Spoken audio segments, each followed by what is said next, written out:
Alright, so I'm back, and today, after a long wait, quick update, and then we'll get into the actual topic of the video today. So yeah, work's been just insane. That's my last video that I was explaining that. It has just been non-stop. It's like nobody wants to work, but everyone wants to travel, which makes running a hotel really difficult. So yeah, we're gonna. I mean, I'm just trying my best with it, and it's a pretty big challenge, to be honest. But I mean, it is what it is. I got things switched around so that I should have a little free time before work, because before I was working just pretty much all day.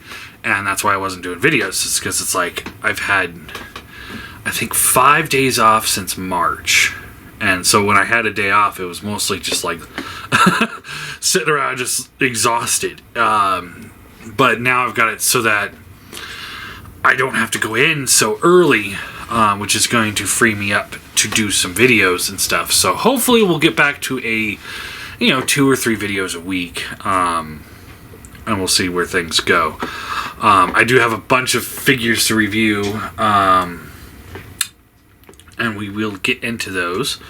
But first and foremost, the main thing, the biggest thing I've wanted to review since it started coming out, I wanted to do it every single week. I want to talk about the Moon Knight show. So, because as you guys know, Moon Knight is my favorite hero.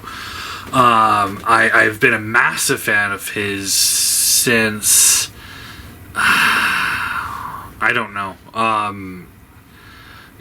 became aware of him in the, I think, late 90s, and I thought he was pretty cool, but I couldn't really get much of his comics at the time because they weren't doing many comics with him at the time because he had died in his last run, which was the Mark Spector Moon Knight. So there wasn't much of him out at the time. So then when at the time it was called Volume 4, now they're calling it Volume 5, where he comes back, he's got the broken legs. That's when I became a huge fan of Moon Knight. And I went back and purchased, first off, I purchased the Essentials Moon Knights, volumes 1 through 3, which gives you all his original comics all the way to the end until he starts going into the West Coast Avengers. And then it actually got to the point I became such a big fan that I bought his entire first run, a bunch of his earlier appearances, his second run, Fist of Khonshu, his entire third run, Mark Spector, and then the miniseries Resurrection Wars and High Strangeness, which I think they're counting those as a volume now. I think that's why Volume 4 became Volume 5. I have all of Volume 5, Vengeance of the Moon Knight, Volume, I guess it would be 7 and 8. And that's where I stopped reading, was around Volume 9. That's when it starts off in the asylum. So it's like, I've been a huge fan. I really, really like Moon Knight. So it's like, this show has been a very important show for me. Something I've been waiting for since the early 2000s, because if you guys remember back, and if not, little pop quiz trivia kind of thing for you. In the Blade series, so they had the 3 Blade movies, and then there was a TV show. In the TV show, they actually mention him, that Mark Spector is an expert on werewolves. And so the idea then was that, and this is coming from the creators of the show, was that it was going to lead into kind of like a Midnight Suns crossover with like Blade and Moon Knight and maybe Ghost Rider, but all that failed miserably, so they gave up on that. And he was supposed to have his own movie years ago, and that never panned out. I think that one got to the point where they were looking at cast, but then it all just kind of fell apart. Early days of the MCU, I believe, but they're just like, yeah, we've got other things we got to focus on. And he was also supposed to be in Iron Fist season 2, from what I read. I don't know if much of all of this was true, but I can see it. Like, imagine if they would have taken the character of Typhoid Mary out of the show of Iron Fist 2 and put Moon Knight in that position.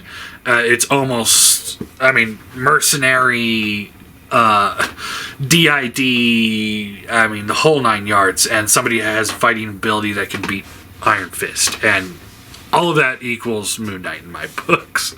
Or could add up to Moon Knight. Instead, we get Typhoid Mary, which I thought it was a good. I thought that season was much better than the first one for sure, but especially since it was shorter. But anyway, so for me, this has been a very long time coming to finally get this show, and it's a twofold for me. It's very much like Moon Knight himself, where, there's different aspects of it. When it comes to the enjoyment of the show, and sitting back and just watching it and just, watching it all unfold and just enjoying the show, I thoroughly enjoyed it. I loved it. I thought it was well done, well directed, well acted, the CGI was a little shaky at points, but overall, it was really good. It was a lot of fun, where it needed to be, and serious where it needed to be, and Oscar Isaac puts on a acting clinic at times. I think it was the second to last episode when he's going through his memories.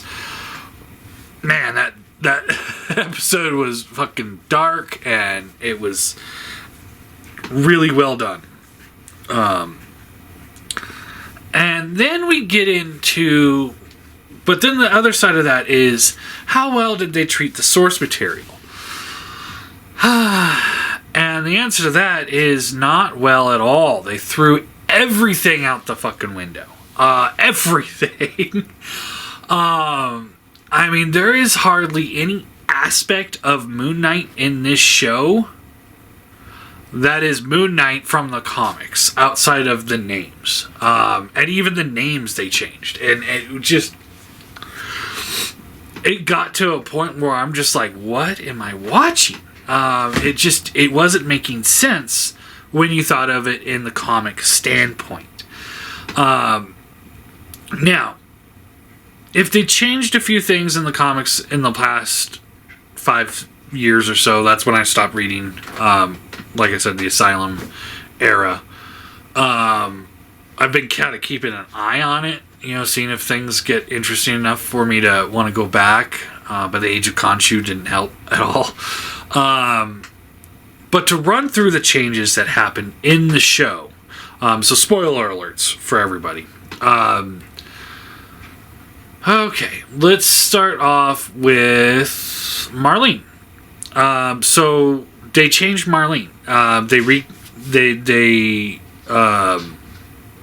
In the comics she's white, so they recast her with different ethnicity in this, which I'm fine with. I have no problem there. The only thing that kind of was a head scratcher to me was that they changed her name.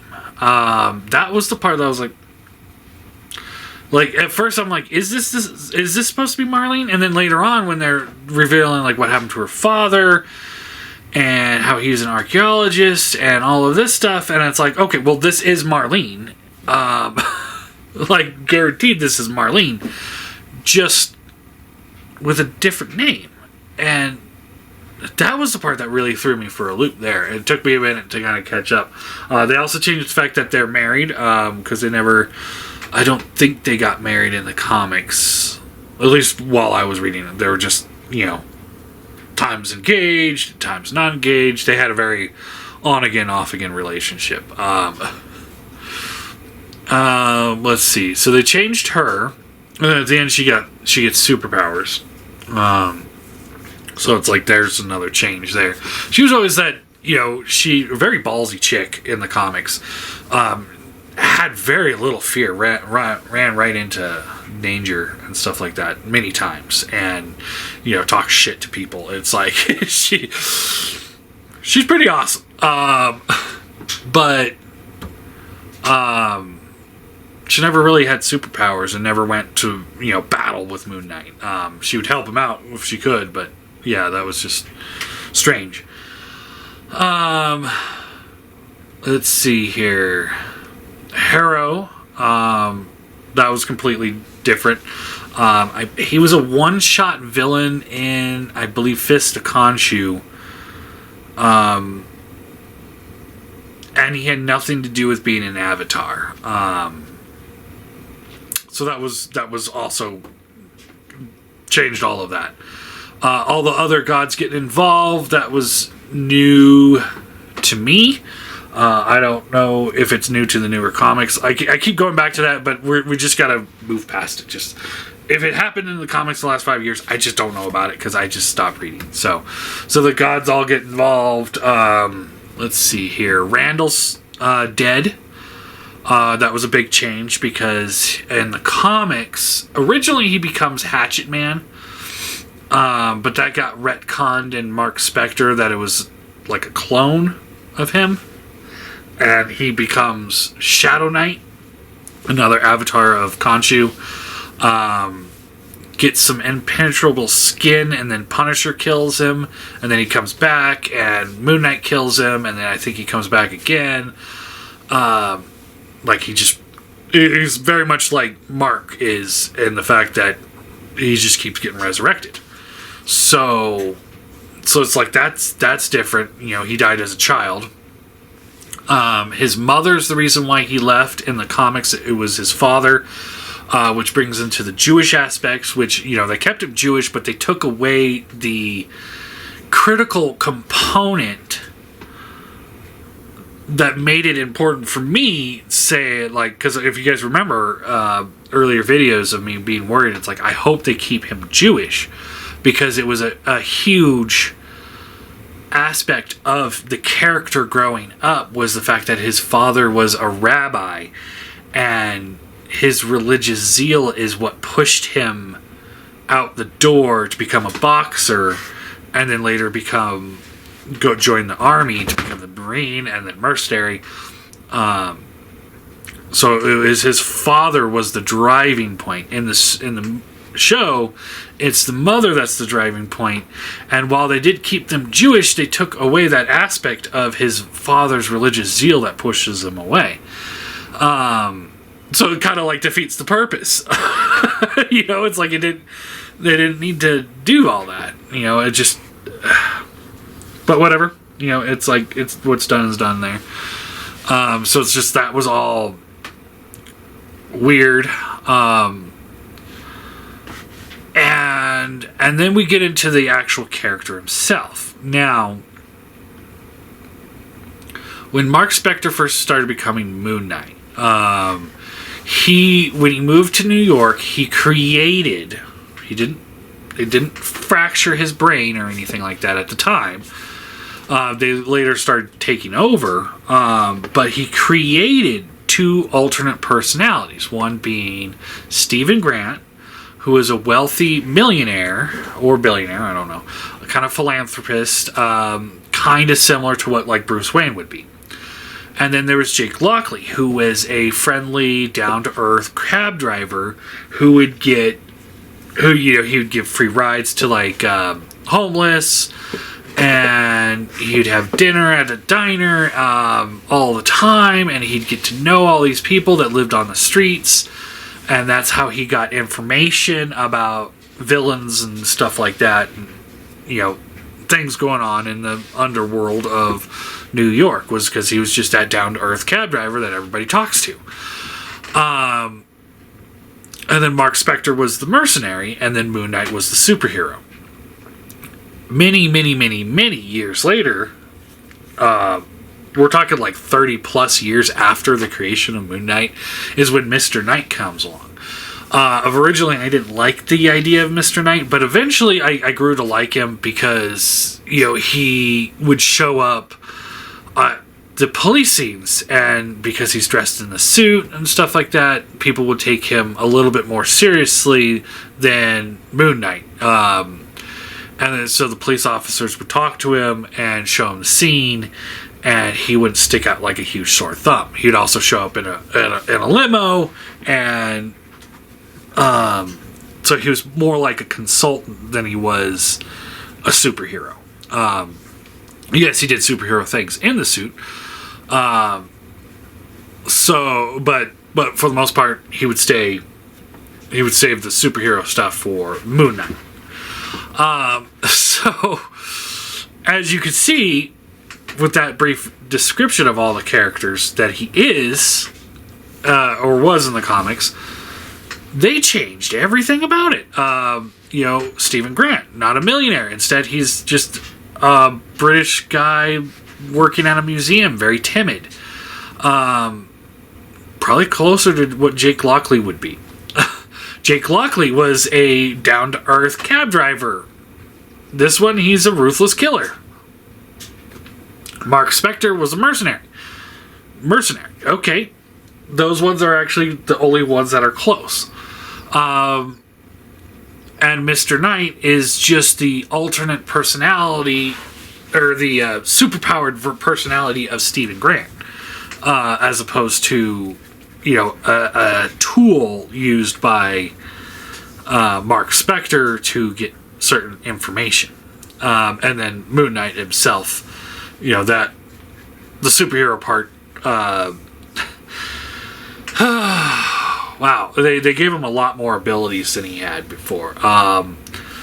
First off, the suit just morphs onto him, which is, like, they made it make sense in the show that it's all magic, and it's all because he's embracing Khonshu, and Khonshu's giving it to him to give him powers. But, big keyword there, but, it's like he never had that kind of suit in the comics before. His original suit was just cloth with silver mesh built into it, silver pieces and stuff like that, because originally he was an enemy of Werewolf by Night. So it's like his boots, his gloves, his panther claws, his crescent darts, all of that was silver.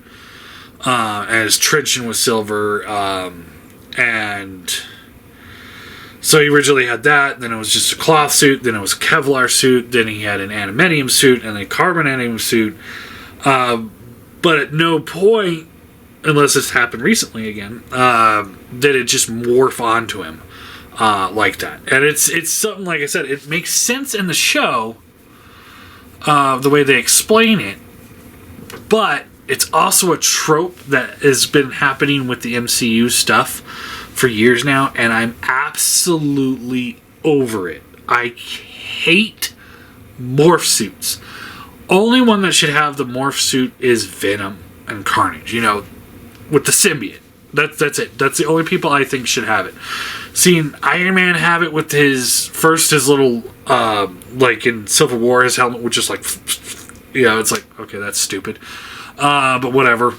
And then in Infinity War and Endgame, it's the nanites, and it's just like completely a magic suit.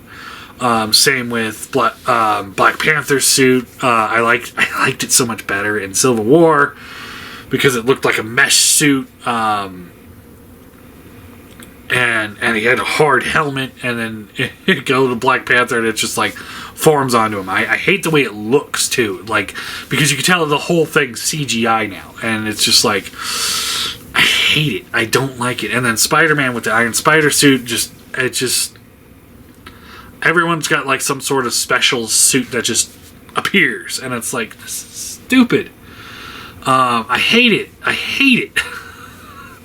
They made it make sense for the show, like I said, but I don't like it. It's stupid. So we have that going on. The suit has regenerative properties, so he can pretty much shrug off fatal wounds. That's new. It's a little extreme, I thought. He can fly. He was never able to fly before. So it's kind of strange to see him fly now. Because all he was able to ever do was glide with his cape. And if you read the original Werewolf by Night and the original the first several comics where Moon Knight's around, he doesn't have a cape. He's got cloth that's attached to his wrist that goes to his back, and it's like two big crescent moon type shapes that's attached to his back, to his arms, that he would just hold his arms out and he would glide. And then later on that he altered it to a cape where he would just grab the corners and it'd form one big crescent moon. But all of that was just him using it to glide from one spot to another. Never was he able to fly. So him just like take off. It was just like, okay. Alright, well, there we go.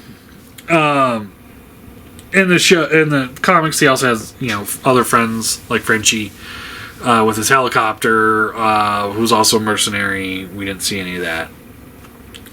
So it's just like they changed a lot about the show from the comics. So that aspect of me, I would give this show like a 2 out of 10. If you're grading it solely on the what they kept from the comics moving into the show. Also, they obviously recast the ethnicity of Moon Knight himself, because in the comics he's white. Oscar Isaac's clearly not. Again, I don't have any issues with that, because he's a great actor and he did really good in the role. So it's just like, no problems there. But anyway, when you talk about what they kept from the comics to the show, I would give it a 2 out of 10. The show itself, though, if you turn your brain off and you just enjoy it, I'd probably give it 8 or 9 out of 10. I really, really like the show. I thought it's easily my favorite Marvel show or Disney show to date.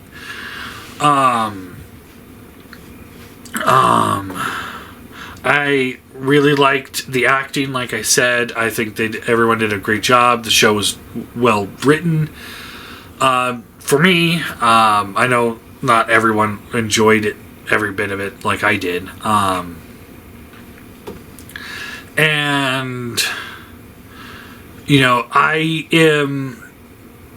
I want to see more, but at the same time, if this is all there is, I'm very happy.